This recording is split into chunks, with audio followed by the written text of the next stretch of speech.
Y ahora sí, estamos listos. Vamos, comienzo entonces, Rebeca. Sí. ¿Sí? Bueno, en primer lugar, muy buenas tardes. Les damos la bienvenida a todos al curso taller de legislación aplicada que imparte la Facultad de Arquitectura y Urbanismo de la Universidad de Chile. En esta oportunidad, como parte de las materias del curso, hemos convocado y hemos invitado a participar dentro de las materias del curso que damos durante este semestre al director de obras, don Juan Antonio Muñoz Cornejo, director de obras municipales de Quilicura. Me parece que se me está pegando lo antiguo. Bueno, Juan Antonio es arquitecto de la Universidad de Chile, diplomado en formulación y evaluación de proyectos en gestión estratégica regional en infraestructura, con una amplia experiencia en el ámbito privado, como gerente de una constructora durante 10 años, y en el ámbito público, como asesor urbano, jefe de la División de Análisis y Control de Gestión del Gobierno Regional, Seremi Metropolitano de Obras Públicas, y en la actualidad se desempeña como director de obras de la Municipalidad de Quilicura. Como parte de la materia del curso, como les decía, voy a ceder la palabra a Juan Antonio para que nos dé su visión y su forma de mirar y tener una visión, diríamos, del cargo de director de obra, que ha sido bastante bien, ¿cómo poder explicarlo?, informado a través de la prensa, a través de montones de casos que han sucedido en nuestro país en la gestión, diríamos, municipal. Así que dejo con la palabra a Juan Antonio y bienvenido. Y perdón, antes de eso voy a dejar a Rebeca para que nos organicemos en cuanto a la forma que vamos a hacer esta charla, diríamos, para poder verificar y coordinar las preguntas. Hola a todos, les damos la bienvenida. Como bien dijeron antes, unas instrucciones breves para que puedan hacer las preguntas y puedan consultar lo que ustedes deseen. Todas las consultas van a ser a través del chat, se van a ir acumulando si ustedes las desean, o levantan la manito. Al final de la charla se van a ir dando la palabra, o también se van a ir leyendo desde el chat las preguntas realizadas durante la charla de forma cronológica. Eso, sin más preámbulos, les damos la palabra a nuestro invitado. Bueno, muchas gracias. Hola a todos y todas. La verdad que un agrado poder compartir un poco, más bien vivencias que uno tiene como profesional y en este caso como director de obra. Así que vamos adelante. Voy a partir un poco contando algunas características de la comuna donde trabajo. A ver.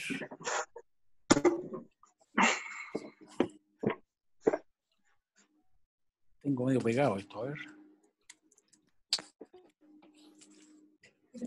¿Hay que compartir pantalla nuevo? Ahí. Ahí se está bien. Ahí, sí. Ya. Bueno, la comuna de Quilicura, como la mayoría sabrá, es una comuna del sector norte de Santiago, limita al norte con Lampa y Colina, al este con Pudahuel, al sur con Renca, al oeste con Conchalí, Huechuraba y Colina.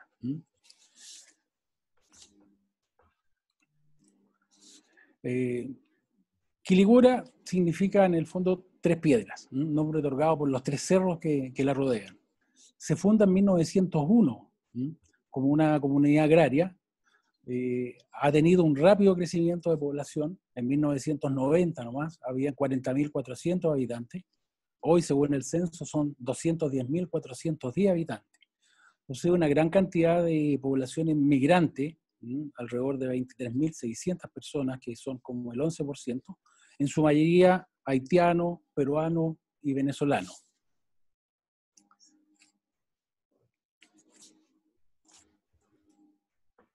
Tiene una superficie, la comuna, de 5.732 hectáreas. Ahí ustedes pueden ver en la figura. El plan regulador comunal establece un área urbana de una superficie de alrededor de 377,2 hectáreas, que corresponde a un 6% del territorio. Tenemos que pensar que tenemos un plan regulador del año 85.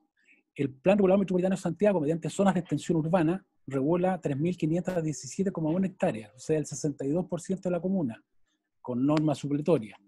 y tenemos una zona urbana condicionada que es del año 2013, que incorpora 1.900 hectáreas más, que un 32%, que se incorporó mediante la modificación 100 del Plan Regulador Metropolitano de Santiago.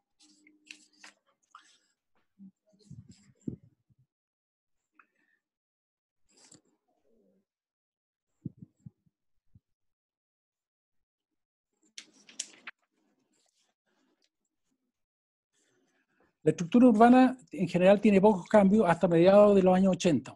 Ahí se inicia un fuerte proceso de urbanización, dejando superado el límite urbano del Plan Regulador Comunal a fines de la década del 90, principios del 2000.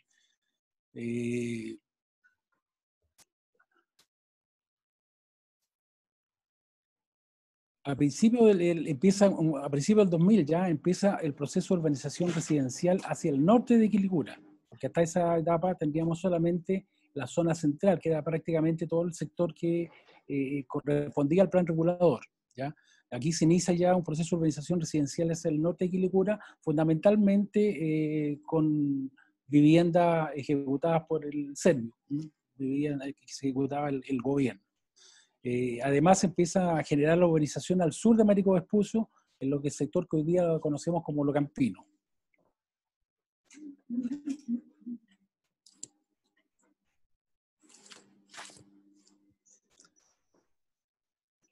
A ver, me salté una vez.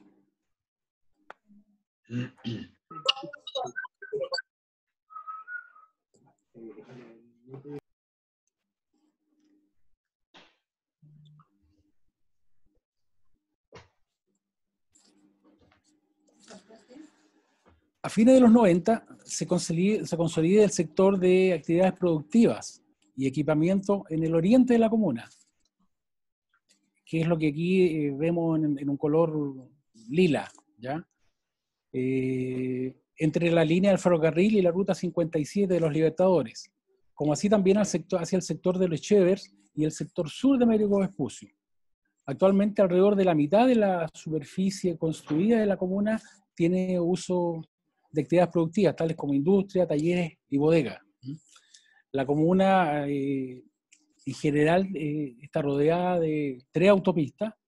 Tenemos la autopista central, la autopista de los Libertadores y Américo Vespucio Norte, lo que si bien tiene una muy buena accesibilidad hasta su entorno, es muy difícil hacia el interior, ¿ya?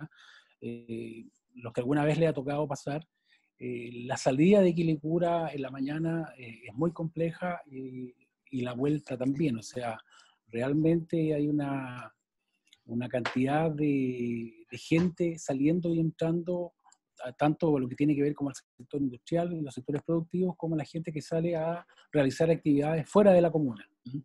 En ese sentido, creo que la llegada del metro le está cambiando, en parte porque todavía el metro no llega hacia el interior, sino que está en un borde de la comuna, pero ya le está cambiando la vida a los quilicuranos que hoy día, mediante sistemas de transporte del centro al metro y del metro hacia el centro de la ciudad, han acortado sus tiempos de viaje en una cantidad realmente importante. Ahora vamos a entrar a lo que es la dirección de obra, un poco contar, bueno, muchas de las cosas seguramente ustedes, la mayoría las sabe o las ha visto, pero voy a ser más o menos corto en el sentido de dar alguna de estas. Bueno, la dirección de obra, su objetivo es velar por el cumplimiento de las disposiciones de la Ley General de Urbanismo y Construcción, del Plan Regulador Metropolitano de Santiago, del Plan Regulador Comunal y de su respectiva ordenanza, más todas las otras disposiciones legales y reglamentarias que regulan la construcción y las obras de urbanización. La dependencia de la dirección de obras depende directamente del alcalde, sin perjuicio que técnicamente lo referente a la aplicación de la Ley General y su ordenanza depende de la Seremi de Vivienda. Esto yo creo que ha creado de repente parte de las confusiones que tiene la gente en esta doble dependencia, y que de repente aparece como que los directores de obras tuviéramos una condición contractual distinta a la del resto de los funcionarios de planta, lo que no es así. La verdad que es una dependencia técnica que tiene las características de lo que ellos significan. La estructura de la dirección de obra es la estructura más o menos típica de todas. Existe una dirección y 5 departamentos, que son de edificación, urbanismo, catastro, avalúo, construcción, fiscalización e inspección.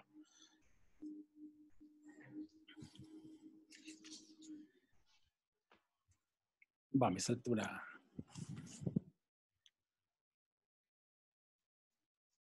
Ahí. La dirección, la función del director es dirigir, organizar y controlar el cumplimiento de las funciones de la dirección, contemplada en el artículo 20 de la ley 18.695, que es la ley de orgánica de municipalidades, asesorar al alcalde y al consejo y representar a la dirección y al municipio en reuniones de coordinación con instancias de nivel regional, nacional, tales como el gobierno regional, el Ministerio de Obras Públicas, las seremías, el mismo, qué sé yo. Y por otra parte, atender a vecinos y los representantes de los vecinos. El Departamento de Edificación es el que tiene por objeto revisar las solicitudes de permiso para la ejecución de nuevas obras de edificación, de alteración, ampliación, anteproyecto, subdivisiones, loteo, y verificar el cumplimiento de, por supuesto, de la ley general, del plan regulador metropolitano y del plan comunal. Procurar una atención al público expedita y gentil que recepciona todo tipo de solicitudes, el ingreso de todo tipo de expedientes, la entrega de todos los antecedentes solicitados, para hacer una idea más o menos de lo que ha desarrollado la Dirección de Obras de Quilicura. En el 2019 se realizaron 350 expedientes, se aprobaron 144 con un total de 208.000 metros cuadrados. 118 expedientes de recepción final, de los cuales se aprobaron 82 con 192.000 metros cuadrados. Expediente de fusión y subdivisión, loteo, 24. El Departamento de Urbanismo y Catastro es el departamento donde se emiten los certificados de informes previos, de número, de vivienda social, de no afectación, de localización, copropiedad, zonificación, bien nacional de uso público. Durante el año 2019 también se entregaron 9.601 certificados. Esto nos da un promedio más o menos de 41 certificados diarios, los días hábiles que tiene el año. Principalmente la demanda mayor es por certificados de informes previos, de número y de no afectación, que muchos de estos certificados se los piden a la gente en otros servicios, como el Servio. Por otro lado, entre las funciones del departamento está verificar en terreno la información existente, otorgar nuevos números municipales, perfiles de calle, mantener actualizado el catastro con los nuevos loteos y subdivisiones, coordinarse con la asesoría urbana y mantener el archivo físico de todos los expedientes de la DOM. Durante el año 2019 también se tramitaron más o menos 1.800 desarchivos. El Departamento de Avalúo es un departamento creado en base a un convenio que se hizo con el Servicio de Impuestos Internos, cuyo objetivo es actualizar el catastro de roles mediante tasaciones que mejoren la recaudación del impuesto territorial. En 2019 se hicieron alrededor de 779 tasaciones en propiedades, detectándose 169 que presentaban ampliaciones no informadas. Esto se hace fundamentalmente en el área industrial, que es el área más relevante y la que genera más recursos para la comuna. El Departamento de Construcción, el departamento que tiene que ver con supervisar la ejecución de las obras, que ejecuta el municipio, ya sea con recursos propios o con recursos regionales. Tiene que velar por el estricto cumplimiento de las bases, planos, todo en el fondo lo que conlleva el proyecto, que está estipulado en el contrato, y por otro lado corroborar y visar los estados de pago emitiendo las respectivas facturas de los contratistas. Y el Departamento de Fiscalización e Inspección es el que fiscaliza que las ejecuciones que se estén ejecutando y las existentes cumplan con las normas, cumplan con lo que está presentado en la dirección, efectúa fiscalización a las propiedades denunciadas, fundamentalmente a través de la OIRS, notificando al juzgado de policía local si corresponde. En ese sentido, nosotros durante el año 2019 se realizaron 1.673 visitas, con 203 citaciones al juzgado de policía local. Por otra parte, también se fiscaliza para informar al Departamento de Rentas sobre la factibilidad de solicitudes de patente. Eso más o menos en resumen toda la estructura que tiene la dirección de obra, cómo funciona, qué sé yo, los distintos departamentos. Ahora, quiero hablar un poco de instituciones y organismos que se relacionan con la dirección de obra. ¿Ah? Sin duda que una de las más relevantes es la Seremi del mismo, que por ley es la institución del Estado encargada de supervigilar el cumplimiento por parte de las direcciones de obra de la ley general y de toda norma legal o reglamentaria, y resolver, por otro lado, los reclamos en contra que hay de la dirección de obra. Si bien existe una relación jerárquica, no se percibe como una alianza de colaboración con la Seremi, ¿ya? En general, como señalaba Jorge hace un rato, frente a todas estas polémicas que de repente han habido la aplicación de la norma, no se ha notado, dijéramos, por parte de la Seremi, una mayor preocupación un poco de las direcciones de obra, del quehacer de las direcciones de obra y de la implementación de las direcciones de obra, porque ustedes deben saber que hay direcciones de obra que de repente es el director y la secretaria, ¿ah? O que tienen en general muy pocos profesionales, especialmente yo diría en las provincias y en las regiones. Entonces creo que en ese sentido la Seremi le ha faltado a lo mejor un poco de eso, o sea, el sentir que somos socios, ¿ah? En esto de lo que tiene que ver con la planificación urbana y con la planificación de la ciudad. La Contraloría General de la República, bueno, su función es fiscalizar. Generalmente hay revisiones habituales en las direcciones de obra. Por un lado, lo que tiene que ver con las edificaciones, con el trámite administrativo, y por otro lado también con lo que tiene que ver con las obras. De hecho, nosotros en este momento estamos en una revisión de la ejecución de varios proyectos de construcción que dependen de la dirección de obra. Con la Contraloría, la verdad que no existe una relación muy fluida. En general, ellos hacen estas revisiones periódicas y por otra parte tienen oficinas como de atención de reclamos, que ahora una buena parte de los reclamos que antes solamente llegaban a la dirección de obra, ahora la gente de repente va a la Contraloría. Y la Contraloría manda inspecciones y se hace una cosa que es bastante larga y bastante burocrática. De repente hemos tenido nosotros procesos en que en disputas entre vecinos nos hemos pasado 5 o 6 meses con la visita de 6 o 7 profesionales de la Contraloría, lo que en general lo hace bastante poco eficiente. Lo otro, los arquitectos revisores independientes. Bueno, la ley 20.071 del año 2005 crea esta figura, cuya función es emitir un informe favorable, que los proyectos que ellos patrocinan cumplen con las normas legales o reglamentarias. Se reduce el plazo de revisión y disminuye el valor de los derechos a pagar en la municipalidad en un 30%. La dirección de obras no puede rechazar el ingreso de un expediente que viene con un revisor independiente. Creo que aquí también ha faltado un poco, la verdad que el compartir con otros colegas directores de obra, la experiencia en general de la mayoría no es buena con los revisores independientes, y la verdad que ninguno de nosotros está en la idea de estar acusándolo a la Seremi para que le reciban algún tipo de sanciones. Entonces, en definitiva, creo, por lo menos la experiencia nuestra, obviamente que no pueden ser todos, no ha sido las mejores. Creo que por lo menos en nuestro caso no ha sido un gran aporte, y en definitiva igual terminamos revisando una buena parte de la función de ellos, porque si no, efectivamente estaríamos en problemas a futuro. Creo que aquí lo que se puede hacer es, bueno, por un lado, ver la posibilidad de que efectivamente los revisores sean más acuciosos en su informe, y por otro lado, el ver una mejor coordinación que puede ser entre la Asociación de Directores de Obra y la Asociación de Revisores Independientes. Creo que ahí hay que ir, porque efectivamente creo que ellos debieran ser una ayuda en el trabajo nuestro, de las direcciones de obra.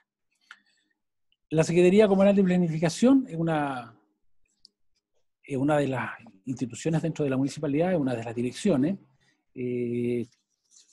La verdad que el objetivo de la SECPLAN es asesorar al alcalde y al consejo en todas las materias relacionadas a la planificación comunal en concordancia con los planes y programas. Encargados de la formulación de los proyectos de inversión y de su licitación. Creo que el principal problema que tenemos con ellos es las licitaciones. Efectivamente, ellos son los que preparan los antecedentes y licitan. y nosotros somos los que controlamos la ejecución.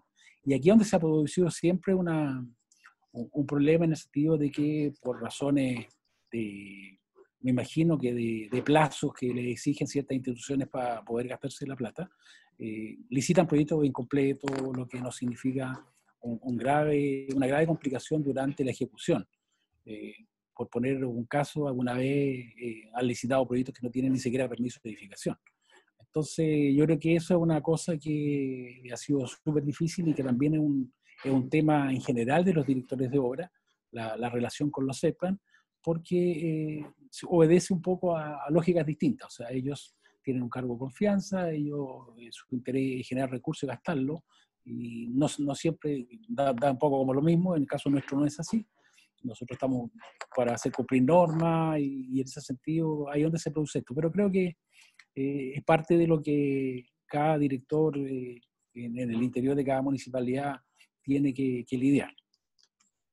La asesoría urbana, ustedes deben saber que hasta la modificación de la ley 18.695, el asesor urbano dependía de la dirección de obra. Y a partir de ahí se adscribe a la CEPLAN. Y se adscribe una palabra bien extraña porque al final no depende de la CEPLAN, sino que asesora al alcalde. Y ese adscribe, en definitiva, los dejó, yo creo, a los asesores urbanos, la mayor parte, huérfanos durante mucho tiempo. O sea, creo que y está lleno de municipios en que o no hay asesor urbano, o el asesor urbano es él y la secretaria con suerte, sin ningún apoyo ni de la CEPLAN, ni en definitiva tampoco la relación mayor se producía con la dirección de obra.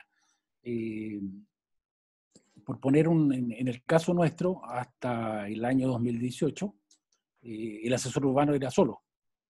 Por lo tanto, su incidencia en cualquier cosa no existía.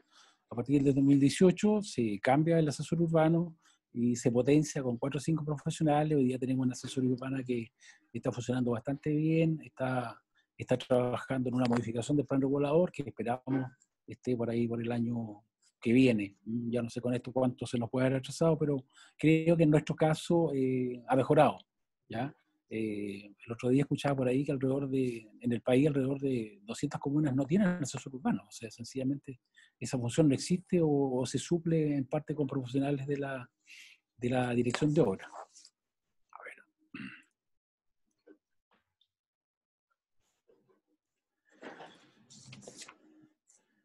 Y como último tenía aquí yo el de la Asociación de Directores de Obras Municipales. Esta es una asociación que nace más o menos hace unos 5 años, como una iniciativa de un grupo de directores de obra, frente a esta orfandad que hay entre nosotros y de todos, con el objeto de mejorar el trabajo de las direcciones de obra, aunando criterios referentes a la planificación territorial fundamentalmente, y compartir experiencias. Yo creo que en definitiva eso es lo más importante, el transmitir la experiencia que va teniendo cada uno, tanto en la aplicación de las normas como en el desarrollo de lo que se va dando en el territorio. Creo que se ha posicionado bastante bien, se ha establecido hoy día como una contraparte del MIMBU, de la Cámara Chilena de la Construcción, de los colegios profesionales. Lo creo yo que es importante. Se ha logrado que el MIMBU, entre otras cosas, por ejemplo, implemente o empiece a implementar el DOM en línea, lo que ahora con esta pandemia ha quedado bien al desnudo, en el fondo, la crisis que nos provoca el no tener actividades presenciales de repente. Así que creo que en ese sentido un gran avance. Ahora el Ministerio también, a raíz de esta misma pandemia, le está dando un impulso mayor, así que creo que en un plazo relativamente breve tendremos la mayor parte de las direcciones de obra en línea. Por otro lado, ha tenido una participación súper activa en una iniciativa legislativa de elegir a los directores de obras por concurso público, mediante la alta dirección, que sería un caso bastante raro, porque para eso habría que modificar la ley orgánica de municipalidades, de que solo el caso del director de obra sea por concurso público, no el resto de los directores. Pero bueno, esa es una ley que yo no sé qué perspectiva tiene a esta altura, después de todo lo que está pasando, así que está ahí, pero en ese sentido creo valoramos bastante lo que ha sido la creación de esta asociación. Debemos haber alrededor de sobre 200 directores de obra que participamos. Fundamentalmente la participación la hacemos a través de WhatsApp, enviando información y que tiene que ver con muchas consultas técnicas, con muchas consultas que son del día a día y que no siempre están en la ley general o los manuales. Actualmente la DOM la preside el director de obras de Casablanca, hasta hace poco, así que bueno, creo que es una buena iniciativa y que yo creo que ha servido harto, perfecto de tener una cara visible o alguien con que conversar también, representando a los directores de obra por parte de las otras instituciones que ya nombré. Ahora,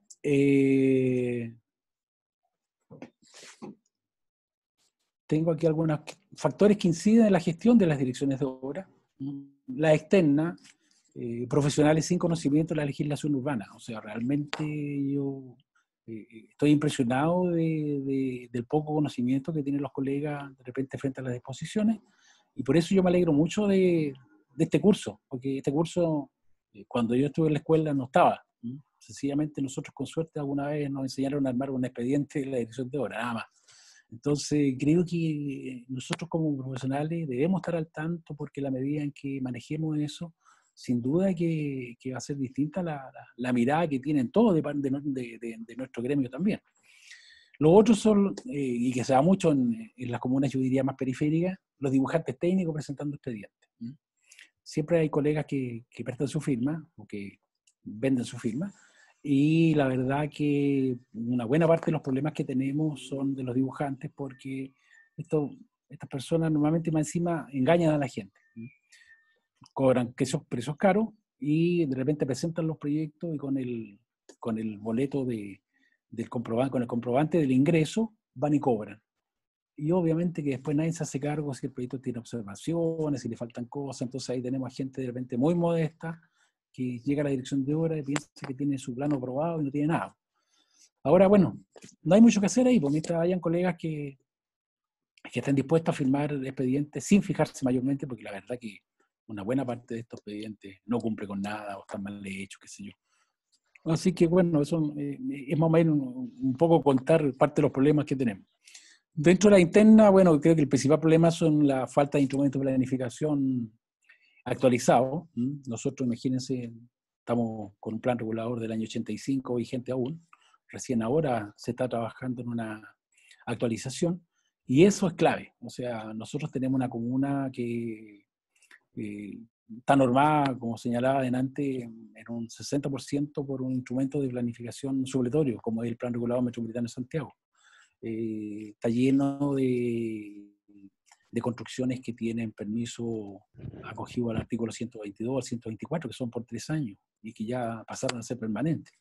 Entonces, bueno, creo que en parte con esta modificación del plan regulador es de esperar normalizar esa situación y poder planificar lo que aún nos falta. En definitiva, esta comuna ha sido hecha por los programas, toda el área urbana hoy día, o el área de expansión urbana que tiene consolidada, ha sido hecha por las políticas habitacionales del gobierno, sin que haya una planificación central, sin que haya la infraestructura suficiente ni nada. Tecnología, bueno, lo que hablaba recién, la falta de medios tecnológicos, como hablábamos esto del DOM digital, el tener una mejora en cuanto a los instrumentos que nos permitan tener una mejor atención y jugar, yo diría efectivamente, más con los plazos. Siempre uno de los problemas de las direcciones de obra son los plazos, porque siempre somos un poco sobrepasados por la demanda, y ahí es donde empiezan los reclamos de los colegas, de las constructoras, de todo, por los plazos que de repente en algunos casos pueden ir bastante más allá, y que tiene que ver con eso y por un lado con los profesionales, la escasez de profesionales. Las condiciones laborales puse también, en el caso nuestro, prácticamente una comuna de 40.000 habitantes, por lo tanto, gran parte de los profesionales que aún se desempeñan en la dirección de obra son horarios. Por lo tanto, no tienen responsabilidad funcionaria. Por lo tanto, la responsabilidad funcionaria cae en los 3 o 4 o 5 que somos los que tenemos. En general, dado esta misma condición, tenemos una rotación más o menos permanente de los profesionales. En general, recibimos profesionales jóvenes que tienen la mejor disposición, están muy motivados, pero sin duda que la experiencia y el conocimiento es un factor que es bastante importante y que en ese sentido lo echamos de menos. Y lo último que tengo acá es de repente el desconocimiento del resto del municipio de la función de las direcciones de obra, y eso se ve fundamentalmente en los consejos, con los concejales que solicitan cosas o piensan que hay cosas que ve la dirección de obra o que controla la dirección de obra que no son así. Así que en ese sentido creo que parte del trabajo que hay que hacer es un poco el difundir cuál es efectivamente la función de la dirección de obra hacia el interior del municipio también. Ya, y por último, para no latearlo, quería contarle un poco a raíz de la experiencia de 4 temas que tienen que ver con la voluntad que de repente tiene el legislador o el planificador y el resultado. Lo primero que era hablar es de la modificación 100 del Plan Regulador Metropolitano de Santiago, que incorpora como una zona urbana condicionada 10.000, no, además son más, eran 10.000 y tantas hectáreas en la región metropolitana de Santiago, ¿ya? Esta idea tenía considerado que esto generara alrededor de un 25% de áreas verdes, ¿ya? Abarcaba las comunas de Quilicura, Renca, Pudahuel, Cerro Navia, Maipú, San Bernardo, La Pintana y Puente Alto. Y la verdad que la intención es bastante buena de incorporar un nuevo instrumento. Todo esto, lo que en el caso de Pudahuel son 1.900 hectáreas, era un terreno rural hasta ese momento. Entonces, este instrumento establecía que los proyectos debían cumplir con una serie de condiciones específicas. Se demoró 7 años su tramitación entre el gobierno regional, la intendencia, el MIMBU, la Contraloría, qué sé yo. Y estableció ciertas condiciones, como eran un mínimo de 60 hectáreas para el proyecto, un 6% de equipamiento, un 8% de vivienda social, ¿ya? Y estas áreas verdes que iban entre un 20 y un 25%, con una mantención por 5 años por parte de la inmobiliaria, ¿ya? Cuento corto, han pasado prácticamente 8 años, 7 años, y aún no hay ningún proyecto aprobado en la dirección de obras de ninguna comuna de las nombradas. El más avanzado es un proyecto que tenemos nosotros, que todavía no ingresa a la dirección de obras, que logró sacar la factibilidad territorial. La factibilidad territorial que otorgaba el MIMBU era una de estas que permitía mejorar las condiciones, porque tenía unos porcentajes de ocupación de suelo bajísimos, y que mejoraban con esta factibilidad territorial. El proyecto aún no puede entrar a dirección de obra porque todavía está en el estudio de impacto ambiental, entonces creo que al final estas 10.000 hectáreas no se ha ocupado una sola en toda la región metropolitana, y tenemos ahí 10.000 hectáreas desocupadas con un potencial y frente a la gran demanda que hay de terrenos para viviendas sociales fundamentalmente.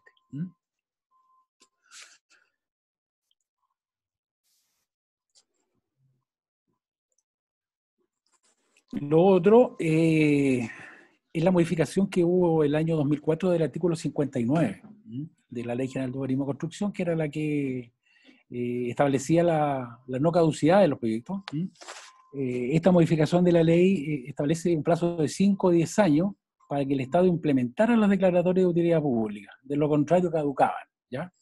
Eran 10 años en las vías expresas, 5 años en las vías troncales y colectoras y en los parques intercomunales. Si caducaban, a los 6 meses se le deberían dar normas asimiladas a la zona predominantemente adyacente. O sea, podíamos cambiar de repente un parque a un proyecto industrial o de vivienda, dependiendo cuál fuera su sector de daño. Nosotros teníamos un sector que estaba afecto a esto, que es el sector superior de donde está Lo Campino. Ahí hay la figura de la derecha, no, la figura de la izquierda, algo se nota. Es una parte fundamentalmente con una baja pendiente, pero que tiene pendiente, hasta que el año 2014, mediante la ley 20.791, se restablecen de nuevo las declaratorias mediante un artículo que vuelve a la situación anterior al año 2004, y mediante un artículo transitorio se establece que los proyectos y anteproyectos presentados antes de esta ley deben ser evaluados. En el caso nuestro se presentaron 2 proyectos, uno el que está bastante más avanzado, que es de Lo Campino, pero aquí es donde nos encontramos con cosas bastante curiosas, porque el proyecto efectivamente logró su permiso de edificación, sin embargo la ley no cambia la zona, ¿ya? En resumen, tenemos un proyecto de viviendas aprobado en un parque metropolitano. Entonces, ¿dónde empezó el problema? Cuando las inmobiliarias fueron al banco y pedían un certificado de informes previos y la zona parecía parque metropolitano. Por lo tanto, esas viviendas nunca iban a poder ser ampliadas porque no tenían normas, ¿ya? Bueno, cuento corto, este tema está en tribunales, tengo entendido que lo último estaba en el Tribunal Constitucional, una disputa entre el MIMBO y la inmobiliaria, pero eso da un poco la idea de cuando nuestros legisladores hacen leyes que tienen efectos que nunca uno sabe en qué van a terminar. Esto es una cosa que yo quería plantearla porque me parece que es re importante. Norma urbana en proyectos de viviendas sociales. Generalmente, cuando los arquitectos o los que hacen un proyecto de urbanización de vivienda social, hacen unas casas bastante bonitas hoy día, que yo creo que tienen un bastante mejor estándar. Estamos hablando siempre de casas sobre 50 y tantos metros. Y siempre una de las cosas que nos llama la atención, el antejardín. El tema es que estamos hablando de viviendas que son en terrenos de 100 metros, 120 metros, son bastante pequeños. Por lo tanto, lo primero que la gente ocupa es el antejardín. ¿Qué pasa ahí? De que empezamos a tener viviendas que ya son irregulares desde el día, del otro día prácticamente cuando se entregan. Entonces creo que nosotros debemos hacer casas o conjuntos que efectivamente pueden tener un antejardín, pero que no sea norma. O sea, que efectivamente el vecino pueda ampliar su casa hacia adelante y pueda regularizarla y pueda normalizarla. Porque si no, nos encontramos casos como estos, en que toda esta gente tiene que se ven en la foto, y esas casas no pueden regularizarse, salvo que se le aplique por la ocupación de este jardín, que es por 3 años, pero que en definitiva no tiene ninguna... le significa un problema especialmente a los dueños cuando quieren vender estas propiedades. Y lo último de estas leyes, la ley 20.499, que es del año 2011, que regula el cierre de calle y pasaje por motivos de seguridad ciudadana. A ustedes más de alguna vez deben haber visto en la televisión las discusiones de los vecinos, porque la municipalidad, especialmente yo me acuerdo hace no mucho tiempo en Puente Alto, que los vecinos cierran y los vecinos algunos no quieren, qué sé yo. La ley estableció ciertas condiciones, las cuales requería que el 90% de los residentes lo autorizara, un informe favorable de bomberos, carabineros, del Departamento de Tránsito y de la Dirección de Obras.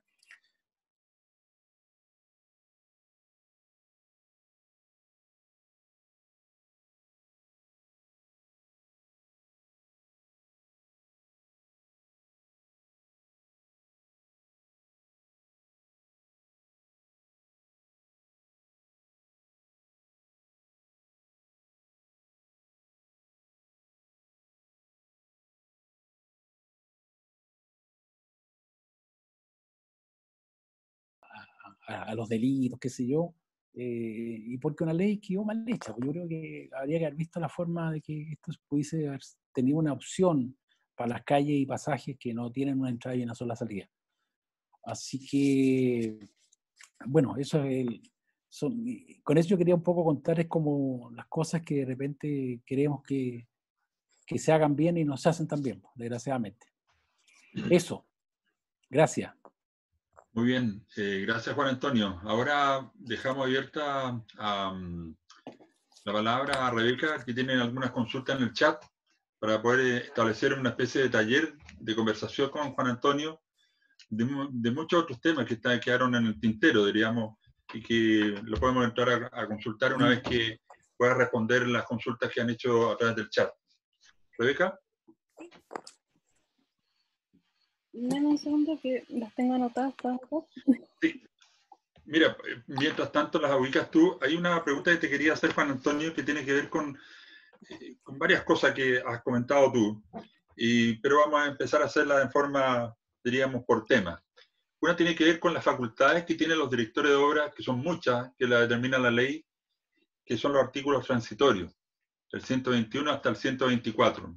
Sí. ¿Existe alguna política establecida por la Asociación de Directores de Obra de aplicar o no aplicar las facultades que tiene la Dirección de Obras? Porque habían unos legisladores, y me acuerdo que Amador Virieva, hace muchos años, señalaba de que cuando la facultad estaba dada por ley, el director de obra tenía que asumirla, porque era una facultad que tenía.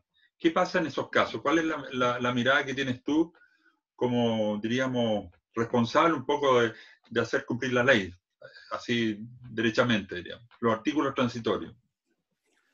Creo que los artículos transitorios terminan siendo un problema para los directores, porque yo creo que todas estas cosas discrecionales tienen ese problema, o sea, que en definitiva dependa de uno la aplicación o no, y la afectación o no de un problema que tiene alguien. En general, creo que lo señalé en la exposición, nosotros vamos a tener dentro de la comuna un 60 o 65% de las viviendas existentes que están acogidos a algunos de estos artículos transitorios y que ya vencieron. ¿Ah? Por lo tanto, el problema principal que se le produce a esta gente es cuando quieren hacer algún trámite con su vivienda, cuando quieren venderla, cuando tienen alguna cosa de ese tipo, porque sencillamente no se puede regularizar y ya no hay más opciones. A lo mejor habría que pensar a lo mejor vía una enmienda en sectores para poder eliminar, por ejemplo, los antejardines, que nosotros lo hicimos hace poco en un sector.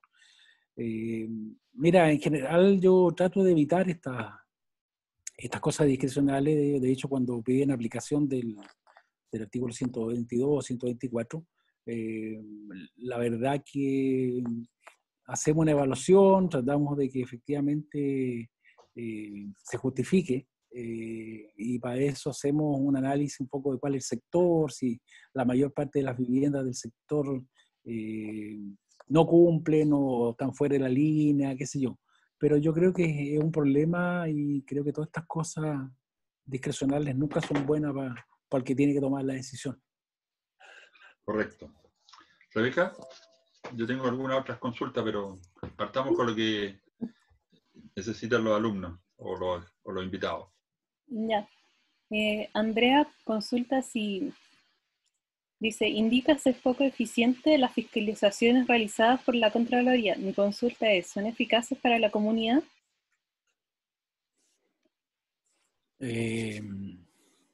No sé si son eficaces. Creo que la Contraloría, al final, con este asunto de ir a la atención ciudadana, que antes no lo hacían, porque antes si uno iba con un reclamo de este tipo lo derivaban a la dirección de obra. La verdad que se han enfrascado en una pérdida de profesionales en terreno, cuando yo creo que la instancia pudo haber sido sencillamente solamente la dirección de obra y si corresponde el juzgado de policía local. Creo que la función de la Contraloría debería tener que ver más bien con las cosas administrativas, que son las que en definitiva son las que pueden crear algún problema. Y si ustedes revisan la historia en el ámbito público, los grandes problemas que han habido en las instituciones públicas no las ha descubierto precisamente la Contraloría, sino que han sido o medios periodísticos o tribunales. Así que creo que en ese sentido no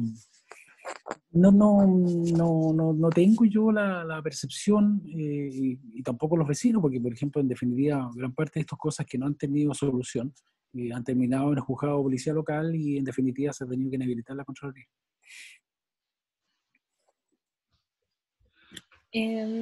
Francisco Gallego consulta, ¿existe alguna estrategia o iniciativa para incorporar las DOM, las Direcciones de Obras Municipales, al plan BIM del gobierno y no quedar desfasados? No, que yo sepa no hay ningún plan. Un poco lo que hablaba antes, creo que la Seremi de Vivienda no somos su prioridad, ¿ya? Y puede que tengan razón, pero creo que ahora a lo más lo que hemos logrado, lo que señalaba yo, que del DOM en línea, que creo que es como lo más tecnológico que nos puede estar aportando en este momento el Ministerio de la Vivienda. Pero no, hasta donde yo sé no hay ninguna en carpeta, ninguna cosa referida al BIM. Paula Alarcón consulta, ¿por qué sería malo que la elección del director de obra sea por concurso público? No, yo en lo particular no creo que sea malo. Lo que pasa es que la conversación se ha dado en términos de, y que más de alguna vez lo hemos visto en la prensa, de que el director de obra es prácticamente un ser inamovible, que está como en el Olimpo y que hace lo que quiere. Y eso lo han dicho periodistas, alcaldes, políticos. Y la verdad que hay un desconocimiento absoluto, o sea, los directores de obra tenemos la misma estatus laboral que tiene cualquier funcionario de planta de cualquier institución pública, en que efectivamente para poner término a nuestra función tiene que ser vía un sumario administrativo. Por lo tanto, ahora, si esta condición es para todos, bueno, creo que no hay nada que hacer. Creo que si el objetivo es mejorar la condición de los directores y mejorar la gestión, creo que sea bienvenida. O sea, yo he trabajado en instituciones en que existe la alta dirección pública y no sé, no tengo nada que decir al contrario. Ahora yo no sé cómo está pensada esta, porque en definitiva, cuando hablamos de alta dirección se habla de sueldos distintos y de asignaciones distintas, que yo no sé si en este caso a los directores de obra habría que sacarla específicamente de la escala municipal y ponerlo a nuestra escala. Creo que el proyecto no se ha hecho cargo de las otras circunstancias que puede tener. Pero no, yo no tengo ninguna objeción de que a futuro todos los cargos directivos pueden ser por alta dirección. Melissa Rojas pregunta, ¿por qué aprobaron un proyecto de viviendas en una zona de parque metropolitano? Agradecería que profundizara un poco más en este caso. Porque, como señalaba, el año 2004 se establece que se termina la caducada en todas las declaratorias de utilidad pública, que es lo que se llamó en su momento la ley Rabinet, porque él era el ministro de Vivienda, y si no se llevaban a cabo lo que tenía planificado el Estado, sencillamente caducaba y por lo tanto se le asignaban normas. Y que fue el caso del par de proyectos que nos tocó en la comuna nuestra. Por lo tanto, no había nada que hacer y cumplió con todas las disposiciones que estableció tanto la ley que lo derogó como la ley que lo volvió a poner las caducidades.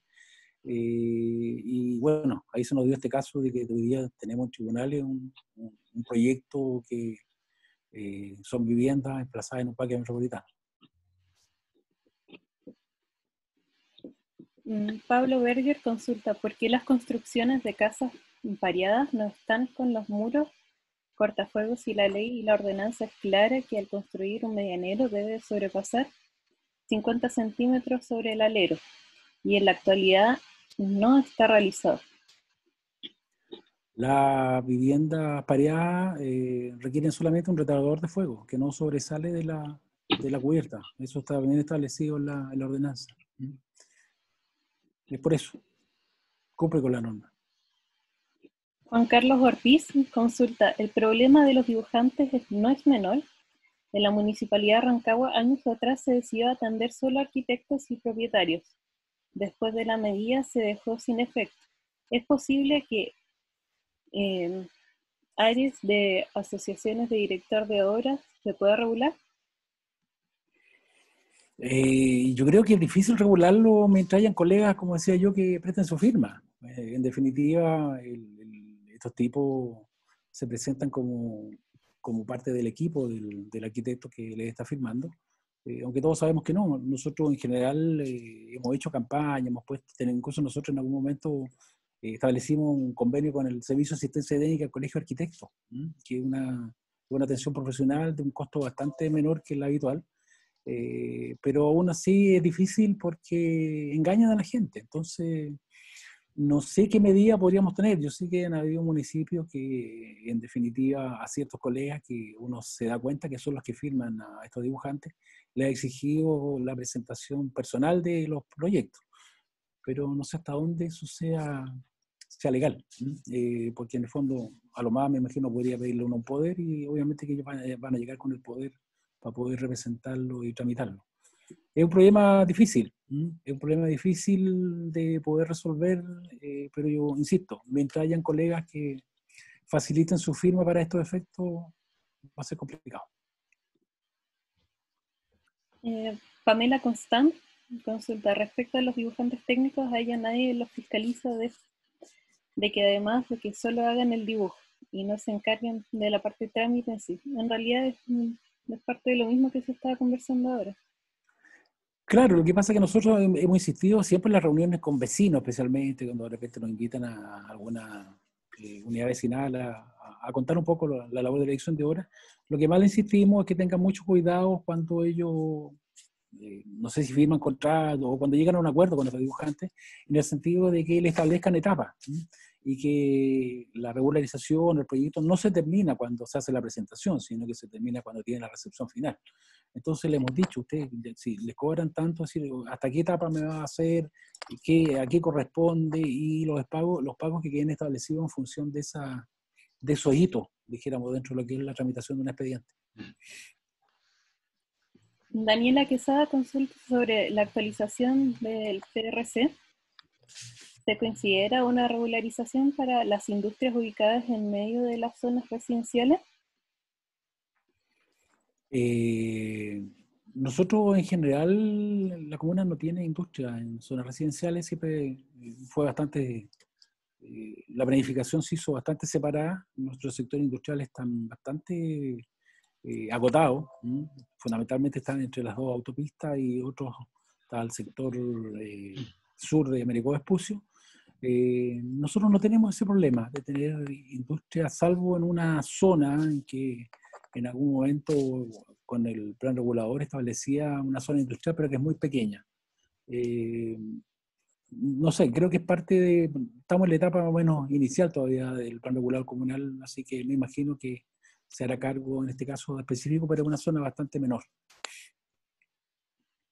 Jimena Macei dice, ¿por qué si hay una normativa que nos rige a nivel país e incluso instancias de diálogo entre DOMs, hay criterios tan disímiles entre una DOM y otra?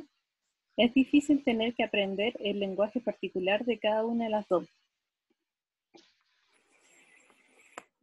Sí, la verdad que no.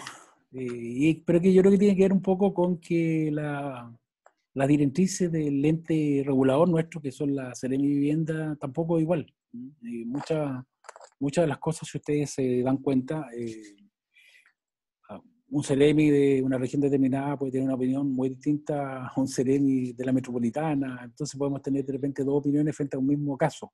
Creo que ahí en ese sentido el Ministerio ha fallado en su función y bueno, eso es parte de lo que viene a hacer a lo mejor la División de Desarrollo Urbano, que es el ente nacional encargado del tema.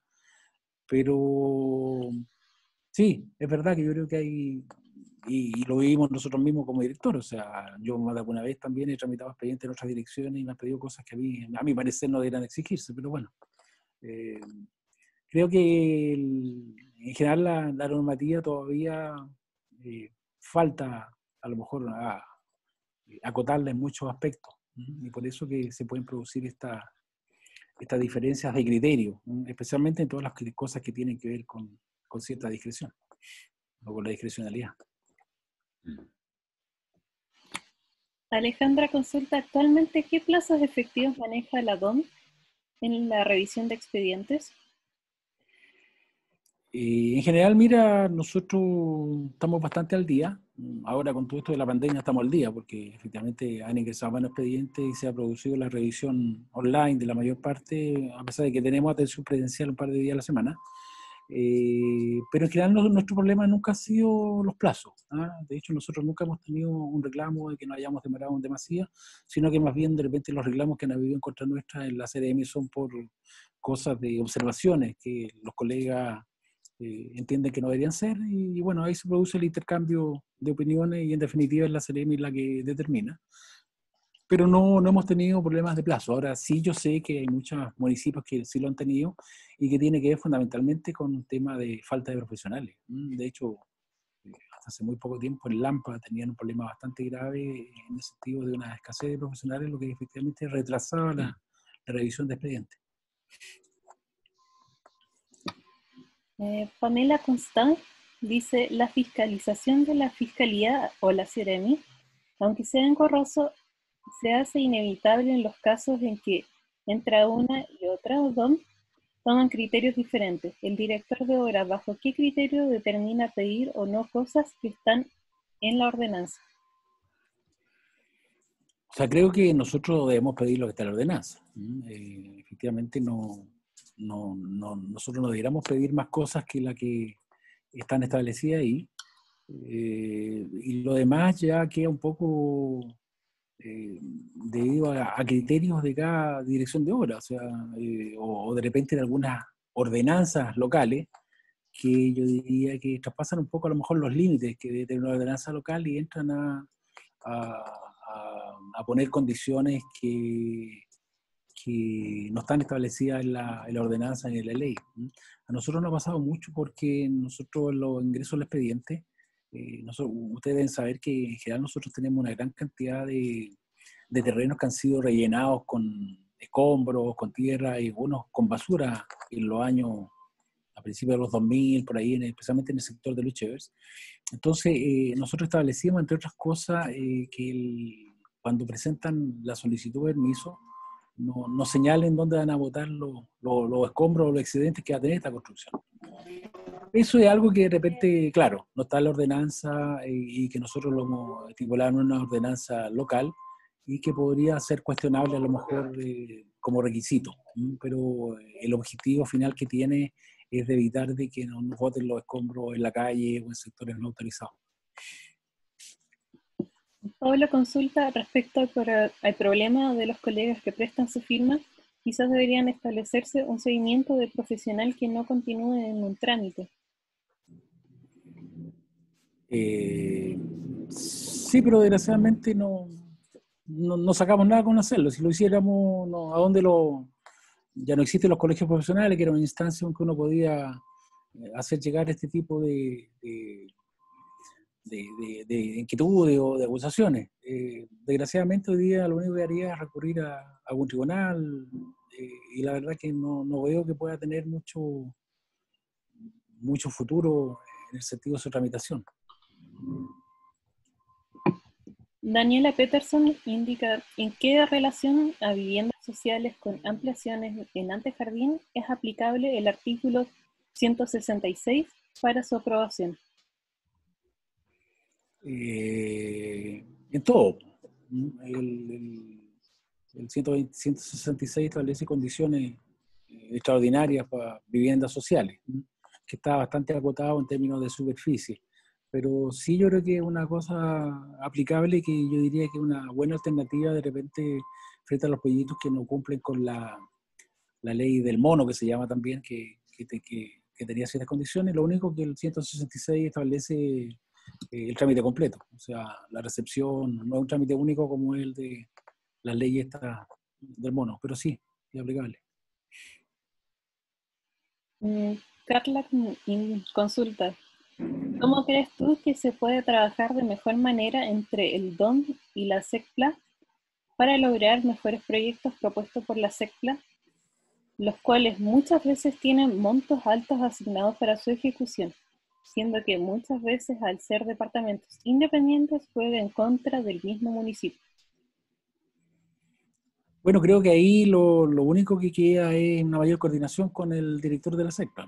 En ese sentido, no hay como otra opción. Nosotros en general, en el tiempo hemos ido bastante mejorando nuestra relación con la SECPLA en el sentido de que los proyectos tengan permiso antes de su ejecución, de que hay algún nivel de participación nuestra en la revisión de bases y antecedentes técnicos. Así que en ese sentido creo que es el único camino para que efectivamente tengamos proyectos que estén bien hechos y que sean bien hechos. Ahora, esto se da fundamentalmente en proyectos que no requieren entrar al sistema de evaluación del Ministerio de Desarrollo Social, porque ahí es bastante riguroso, sino que se da fundamentalmente en proyectos que financia la SUNTERE, que son proyectos como el Programa de Mejoramiento Urbano, en que son proyectos de alrededor de 60 millones y que para su aprobación la SUNTERE le pide prácticamente un croquis.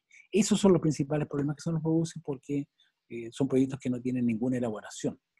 Entonces, y como están acotados a plazo en que hay que gastarse los recursos asignados, ahí es donde se producen los problemas. Los proyectos que entran a través, que tienen que ver fundamentalmente con el Fondo Nacional de Desarrollo Regional, son proyectos bastante completos que no hay mayores dificultades. Felipe consulta: realizo mi primer trabajo como arquitecto. La DOM se encuentra cerrada por contingencia. Mi pregunta: ¿puedo pasarme de las rasantes establecidas con previo permiso notarial? ¿Qué pasa si en el tiempo cambia el dueño de mi vecino? y el nuevo dueño no está de acuerdo con las rasantes. La autorización del vecino es para el adosamiento, para la longitud, no para la altura. Así que en ese sentido, ahora cuando efectivamente el vecino da la autorización por la longitud y cambia de propietario, ya es un hecho consumado, por lo tanto el propietario que llega no tiene derecho a reclamo. Ahora, si se pasó ya es otra cosa.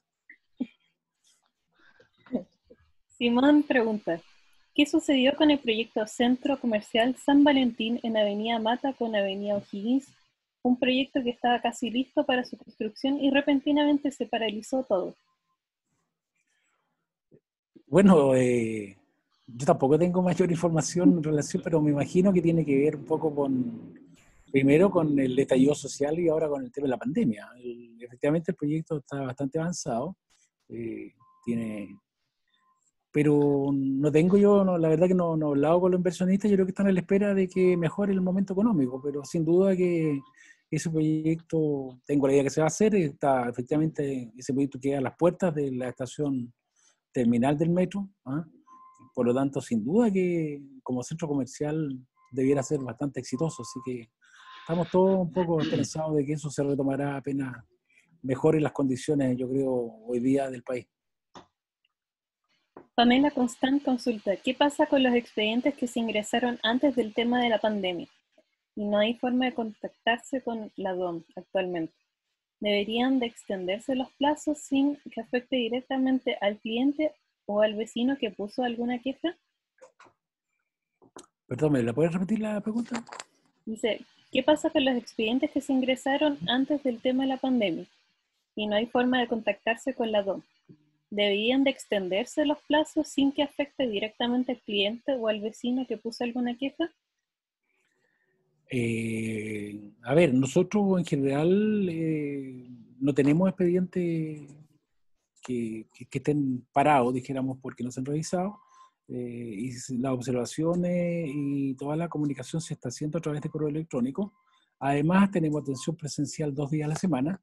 Y sí, también el tema de los plazos se ha modificado en el sentido de ampliar los plazos. Por lo tanto, en ese sentido no son achacables, dijéramos, al profesional que está tramitando, sino que se han cambiado los plazos para esos efectos.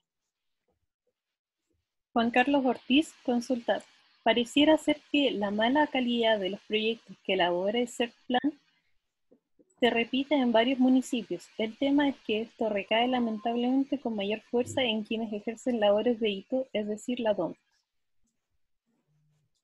Así es, pues. Desgraciadamente, esa es la realidad. Y que es un poco lo que yo contaba antes. O sea, claro, cuando tú tienes un mal proyecto, te encuentras con que el proyecto le faltan cosas, que el proyecto requiere aumentos de obra. Entonces, en definitiva, a nosotros nos ha pasado y de repente un proyecto, no sé, vale 80 millones, se licita, sale 100 y se ejecuta y sale 140. Entonces, sin duda que eso va en contra de cualquier buena gestión. Por lo tanto, ahí sin duda que hay que hincarle el diente a la relación DOM con la CERPLAN. Y creo que en ese sentido, sin duda que jugamos un rol importante los directivos, y si no, bueno, el alcalde será lo que tendrá que ponernos de acuerdo. Francisco Gallegos consulta, ¿cuál es tu opinión de los revisores independientes? ¿Hay confianza en su labor de alivianar el trabajo de las DOM? Lo señalé en la exposición, la verdad que no tenemos la mejor experiencia, no sé si ha sido casual o qué, pero creo que es un poco compartida por la mayoría de los directores de obra. Creo que no ha sido la ayuda que esperábamos, y al contrario, hemos terminado revisando y por otro lado tenemos un 30% menos de ingreso al municipio. Así que creo que, no sé, es un hecho, por lo tanto hay que ver las instancias que pudieran darse entre más bien las asociaciones de ambas instituciones o de ambas instancias, para llegar a un mejor entendimiento y mejorar la calidad de los informes. Y en definitiva, estos informes son los que no satisfacen la necesidad que requiere para efecto de otorgar un permiso.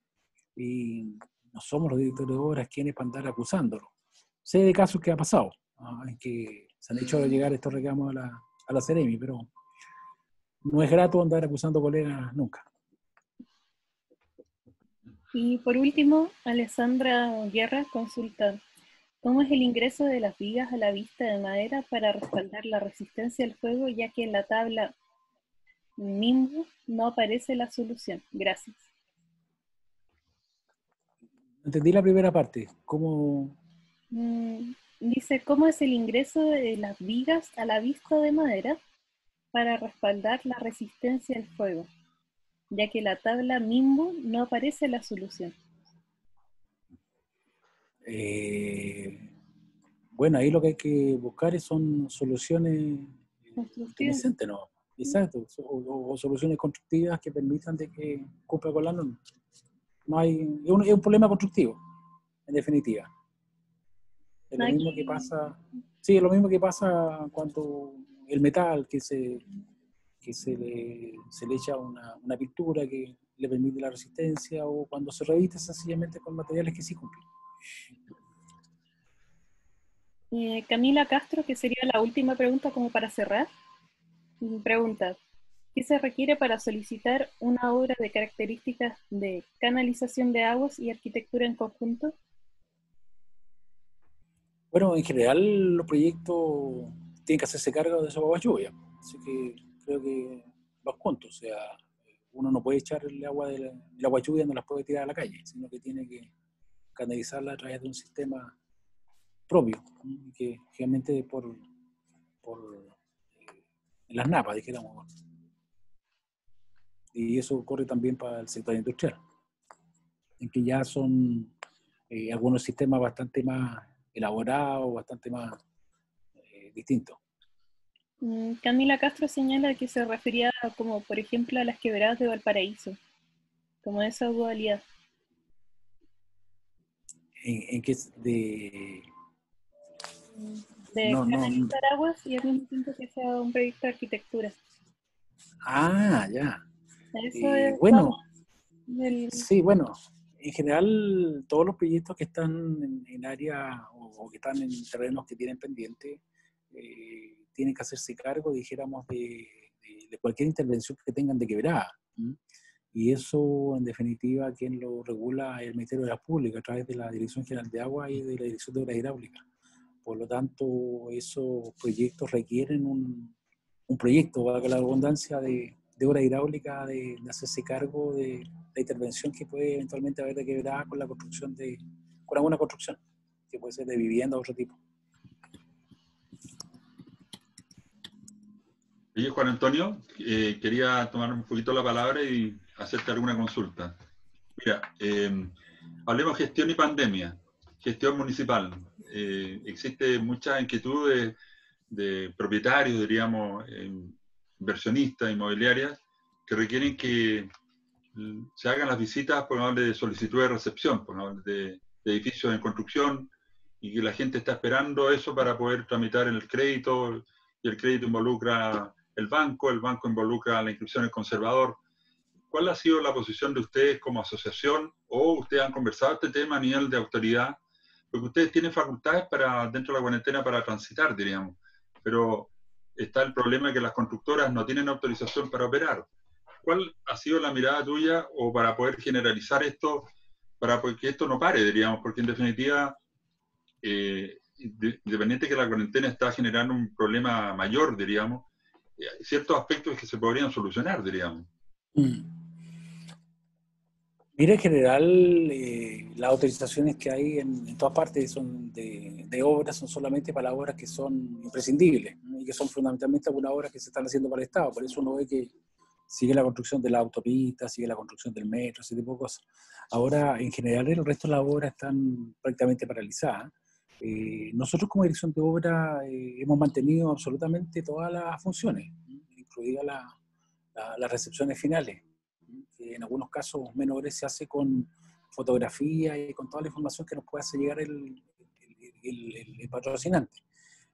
Así que en ese sentido y me da la impresión que ha sido la actitud de la mayoría de las direcciones de obra. En general, todas las direcciones de obra no están trabajando a un 100%, pero sí trabajando con turnos y permitiendo que funcione. Nosotros estamos con permisos, con recepciones en forma relativamente normal. Más bien los problemas se le producen al patrocinante en el sentido de poder contar los antecedentes. Por ejemplo, los certificados que otorga Servio. Todo eso han sido bastante más complicado al parecer. Se han demorado bastante más. Pero nosotros estamos funcionando y de hecho lo que señalaba antes, incluso presencialmente, un par de horas, 2 veces a la semana. ¿Existe algún plan de parte de la dirección de obra para entrar en funcionamiento o como lo han hecho otras instituciones del Estado, diríamos? Sí, ¿O claro. cada uno o lo tiene en forma independiente? ¿Cada municipalidad lo ve? Cada municipalidad lo ve. La Seremia ha pedido información de cómo estamos funcionando, pero no ha habido una directriz clara en el sentido de decir hágase así, así, sino que en el fondo ha quedado. La directriz más bien tiene que ver con la idea de que esto siga, de seguir en la manera de lo posible con el funcionamiento, y cada dirección de obra es la que ha visto cómo lo hace, ¿no? En el caso nuestro se establecieron turnos semanales, y los profesionales, hay profesionales que van en la semana presencialmente y otras semanas están en su casa trabajando por internet. Entonces eso Sí, permite que se mantenga la revisión y todo. sí, mira, yo comparto lo que dices tú por razones profesionales. Los directores de obra han tratado de tomar este cuento no teniendo todavía los recursos, ni siquiera la experiencia de trabajar en línea, como este plan que tiene la Cámara Chilena a través del Instituto de la Construcción en convenio con el MINBU, el TOM en línea, diríamos. Sí. Lo cual lo tiene muy bien preparado las municipalidades que tienen más recursos, como Vitacura, Las Condes. ¿Tú ves que el toma en línea pueda generalizarse a comunas periféricas, comunas rurales, comunas que no tienen diríamos, los funcionarios que tú decías que casi todos los tiene a honorario, lo cual no tiene responsabilidad administrativa? ¿Lo ven así como una posibilidad? Porque yo creo que esto va sin vuelta, el hecho de que los ingresos se hagan por Internet. O sea, yo creo que esto es una oportunidad además para poder agilizar los procesos internos, evitar a lo mejor también esta discusión que hay con los dibujantes técnicos que hacen un trabajo buscando la firma. Hay un tema ahí ético profesional, pero ¿ustedes cómo lo ven eso como directores de obra? Porque hablar contigo es difícil. Los que estamos escuchándote, y por eso te agradecemos enormemente que puedas haber aceptado la invitación de venir a este taller de legislación aplicada, de este curso de la Chile, de la Universidad de Chile, porque uno a veces no puede tener la oportunidad de, por último, conversar cosas, diríamos, simples y fáciles de solucionar. Entonces, para mí, el DOM en línea, si bien es cierto, no está implementado a nivel nacional todavía, yo creo que es una oportunidad para ustedes para poder implementarlo dentro del municipio, porque agiliza todo. Tal vez la visita va a ser presencial o, como decías tú, por fotografía. ¿Cómo lo ves tú? No, sin duda, concuerdo contigo que esto se transformó en una oportunidad. Efectivamente, el DOM en línea iba a un tranco bastante lento, ¿Sí? porque ya llega un par de años ya, y creo que esto lo va a agilizar, y de hecho ahora el Ministerio ha anunciado una plataforma donde ya se puede empezar a ingresar, así que yo creo que estamos en buen camino. Y claro, el problema es los municipios que no tienen los recursos profesionales y todo para poder operarlo. Pero creo que, bueno, ahí es parte de lo que yo hablaba antes, de que el Ministerio tiene que ser más empático con las direcciones de obra en ese sentido, o sea, que efectivamente rememos para el mismo lado y que si efectivamente faltan profesionales se vea la forma de proveerlo, ¿ah? Porque una cosa es tener la tecnología y otra es tener los profesionales que la operen y los equipos que pueda operar. Todo eso además tiene un costo. Entonces, pero sí creo que por lo menos la mayor parte de los municipios que estamos en la región metropolitana, a lo mejor en la provincia de Santiago, podríamos acceder, yo creo, en un plazo bastante corto al DOM en línea. De hecho, nosotros estábamos, antes de la pandemia, estábamos licitando el proveedor de una plataforma similar al DOM en línea por parte de empresas privadas. Así que creo que es la gran oportunidad y creo que nos volvemos atrás. Efectivamente, creo que la mirada hacia adelante va un poco por ahí.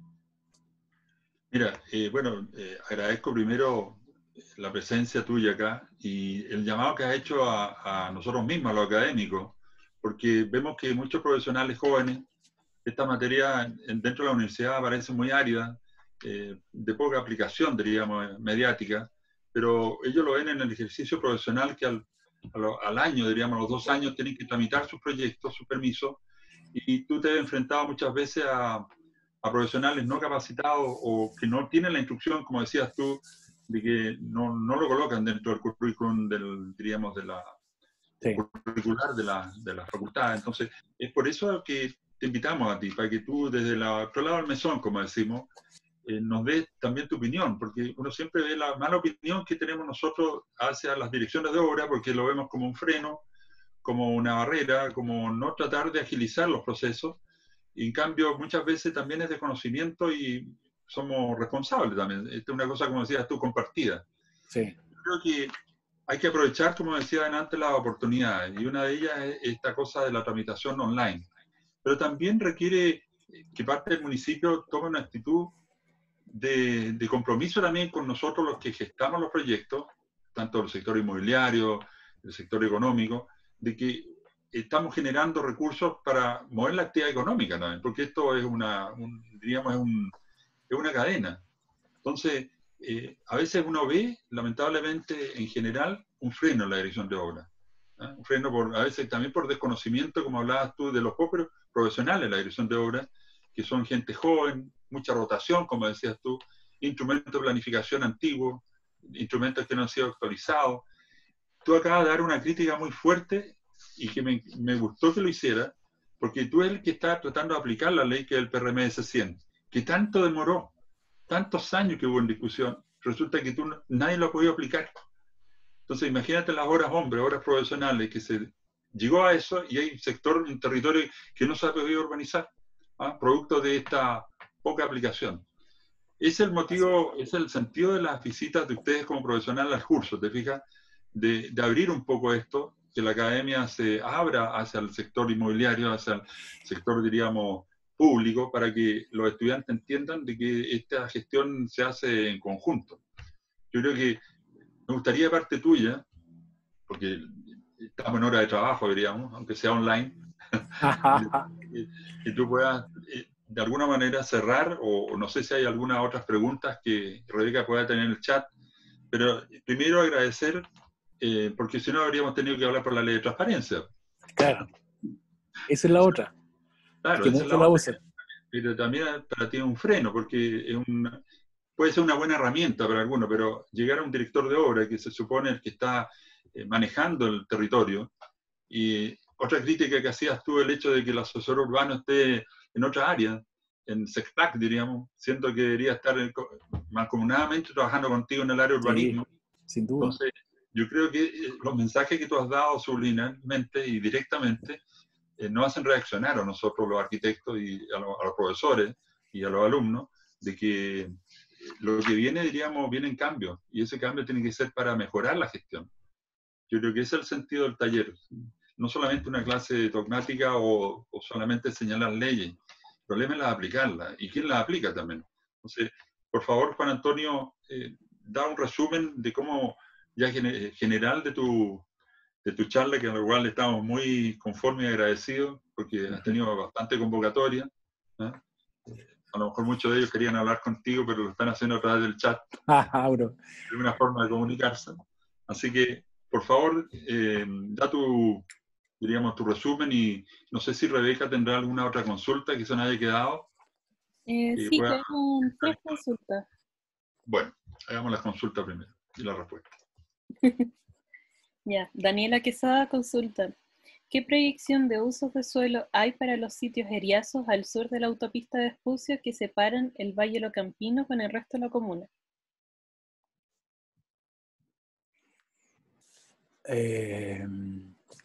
Están establecidos,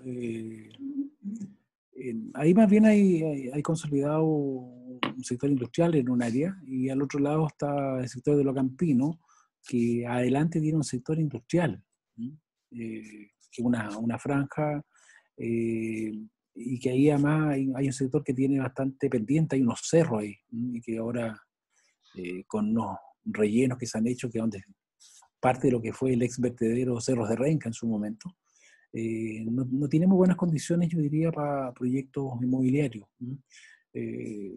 No desconozco, bueno, un poco lo que hablaba por decir, en qué etapa está el estudio del plan regulador, si en ese sector, porque me parece que todavía no llegamos a ese nivel. Pero creo que es una zona que está como relativamente consolidada en ese sentido, no es mucho lo que se podría esperar en términos, salvo algunos paños determinados. Andrés Vera consulta, ¿cómo ha limitado la obtención de recursos económicos para el desarrollo de la comuna? ¿Cómo qué? ¿Cómo ha limitado la obtención de recursos económicos para el desarrollo de la comuna? No me queda claro qué es lo que pregunta, pero la comuna en general, lo que más le ha limitado su desarrollo en su momento era la mala accesibilidad. Y creo que eso se ha ido mejorando a poco. Se abrió Los Marcoletas, que es una calle paralela, dijéramos, a Américo Vespucio, y paralela a Avenida Mata, que es como el eje central de la comuna. Se abrió Santa Luisa también, que es la continuación de San Martín. Y bueno, y creo que el metro ha sido un cambio fundamental para la accesibilidad de la comuna. Tiene un sector industrial bastante desarrollado, que tiene muy buena accesibilidad, estamos rodeados de la autopista, así que no sé, no veo, creo que al contrario, creo que resolviendo el tema de, como se hablaba Jorge, de todo este territorio que tenemos relativamente disponible todavía de alrededor de 1900, 1800 hectáreas, sí se puede considerar un desarrollo bastante armónico, esperamos, de lo que queda de la comuna, con una buena planificación, con un plan regulador actualizado. Y la última consulta dice, comparte la idea sobre que muchos profesionales no saben mucho sobre legislación aplicada. Consulta, ¿existen cursos sobre legislación aplicada para agentes externos a la universidad? ¿Cursos abiertos para profesionales? No sé si Jorge puede responder mejor esa pregunta que yo, pero yo sé que por lo menos hay algunos diplomados en la Universidad Católica del Paraíso, me parece haber visto, pero me da la impresión que son como profesionales, no sé si del área, pero sí profesionales. Pero no sé si para como... Pero yo creo que es un campo que abierto. Yo creo que es abierto, creo que hay muy pocos abogados que se dedican a lo que es la legislación urbana, que yo creo que es un tema bastante interesante y bueno, y con todo lo que ha pasado, creo que ha ido adquiriendo más notoriedad. Y también hay muy buenas abogadas también, ¿sí? ¿No? Sí, como dije, abogados y abogadas, sí. Abogados. Bueno, no sé si los alumnos del curso, es más las personas que se han incorporado como voluntarios a escuchar a Juan Antonio, tendrán alguna otra consulta, pero porque esta es una oportunidad, veámoslo como una oportunidad también, ¿no? Del hecho de que podamos conversar con las personas y profesionales, colegas que aprueban los proyectos, los reciben, le dan el visto bueno o lo rechazan de acuerdo a las atribuciones que tienen. Oye, en todo caso, Jorge, en todo caso, mi correo institucional está abierto a la consulta que puedan tener los colegas o alguna persona interesada. jmunoz@quilicura.cl. Bueno, eso me gusta, Juan Antonio. Este es un director para que no hay problema. Así que de eso se trata. Ojalá fueran los 300 y tantos más directores que hay en el país con la misma visión, diríamos. Ojalá. Juan Antonio, te agradezco a nombre del curso de la Facultad de Arquitectura y Urbanismo de la Universidad de Chile, el taller de legislación aplicada, que haya aceptado primero este desafío, porque en realidad, si me hubieran preguntado a mí, habría sido bastante difícil, porque cuando uno tiene el poder de la gestión y la decisión, todo el mundo trata de hablar con él a ver su caso personal. En cambio, tú lo has manejado muy macro, muy general, para que los alumnos, principalmente del curso, puedan entender lo que nos lleva en aprender estas materias que a veces pueden aparecer bastante, no vamos a decir aburridas, pero sí muy áridas en el sentido de la enseñanza, sobre todo que nosotros trabajamos con la forma y el espacio. Entonces yo creo que son complementarias. Y una de las materias que para que nuestros proyectos puedan ser ejecutados tienen que ser aprobados. ¿no? Diríamos desde el punto de vista legal. Agradezco también las preguntas que hicieron las personas que se tomaron el tiempo de escuchar a Juan Antonio, y ojalá tengamos para futuro otra profesional, otro especialista que nos pueda acompañar, así como lo han hecho los anteriores, para poder conversar sobre materias de la incumbencia de todos nosotros, los arquitectos y arquitectas, como me lo ha dicho siempre Rebeca, que lo diga. Ajá.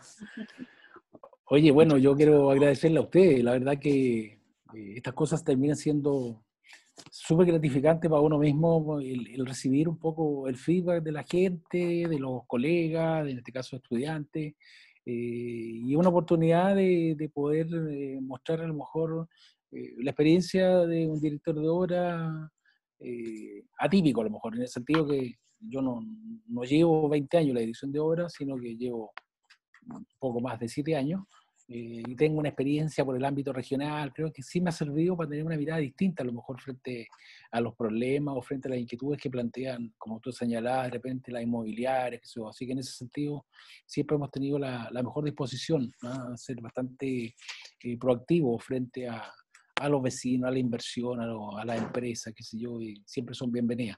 Así que yo le agradezco a ustedes esta oportunidad, y la verdad que más bien son de repente las aprensiones que uno puede tener de lo que va a contar, ¿ya? Pero he tratado de contar un poco las vivencias, la experiencia, y bueno, darle un poco el marco normativo que tiene. Así que gracias a ustedes y a todos los que participaron.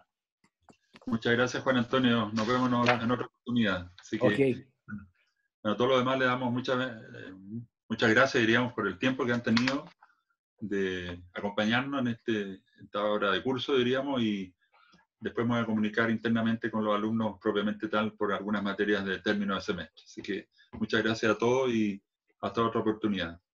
Nos vemos. Muchas gracias por venir. Y cualquier cosa, después va a estar la grabación en nuestro canal de YouTube. Muy bien. Gracias por todo, que estén bien, cuídense.